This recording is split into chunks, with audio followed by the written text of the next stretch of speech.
సంవత్సరాల తరబడి ఎన్ని మందులు వాడినా మీ మోకాల నొప్పులు తగ్గట్లేదా? ప్రాణ పెయిన్ క్లినిక్ లో అత్యాధునిక చికిత్స.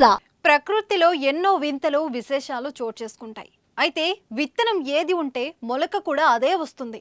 మొదలు ఏదైతే ఉంటే చెట్టు కూడా అదే ఉండటం సహజం.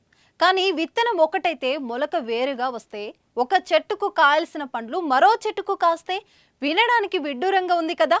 తాజాగా మధ్యప్రదేశ్లోని భోపాల్ ఇలాంటి ఓ వింత ఘటనే చోటు చేసుకుంది.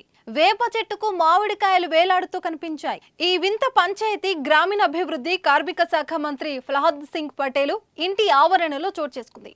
స్వయంగా మంత్రి కూడా ఈ విషయాన్ని చూసి ఆశ్చర్యపోతూ సోషల్ మీడియాలో వీడియోలు షేర్ చేశారు. దీంతో నెట్టింట వైరల్ గా మారిన ఈ వీడియోను చూసి అందరూ షాక్ అవుతున్నారు.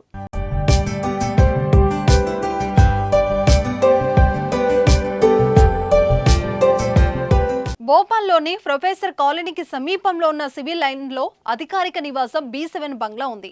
బంగ్లా చుట్టూ పెద్ద సంఖ్యలో చెట్లు కొమ్మలు నాటారు. ఇక్కడే సుమారు 20 నుంచి 25 సంవత్సరాల వయసు గల ఓ వేప చెట్టు ఉంది. ఈ బంగ్లాలో ప్రస్తుతం నిర్మాణ పనులు జరుగుతున్నాయి. ఈ పనులను పరిశీలించడానికి మంత్రి ప్రహ్లాద్ సింగ్ పటేల్ ఇక్కడికి వచ్చారు. అప్పుడే ఈ వేప చెట్టును గమనించారు. దీంతో వెంటనే శాస్త్రవేత్తలకు సమాచారం అందించారు. అక్కడికి చేరుకున్న శాస్త్రవేత్తలు ఈ వేప చెట్టును పరిశీలించారు. అనంతరం వృక్ష శాస్త్రజ్ఞుడు ప్రతిభ సింగ్ మాట్లాడుతూ ఈ చెట్టులో మామిడి చెట్టు పెరిగే అవకాశం ఉంది. చాలాసార్లు మామిడి గింజలు పెద్ద చెట్ల మీద పడిపోయినప్పుడు మొక్కలుగా పెరుగుతాయని చెప్పారు. ఏది ఏమైనా వేప చెట్టుకు మామిడికాయలు ఉండటం నిజంగా వింతే కదా.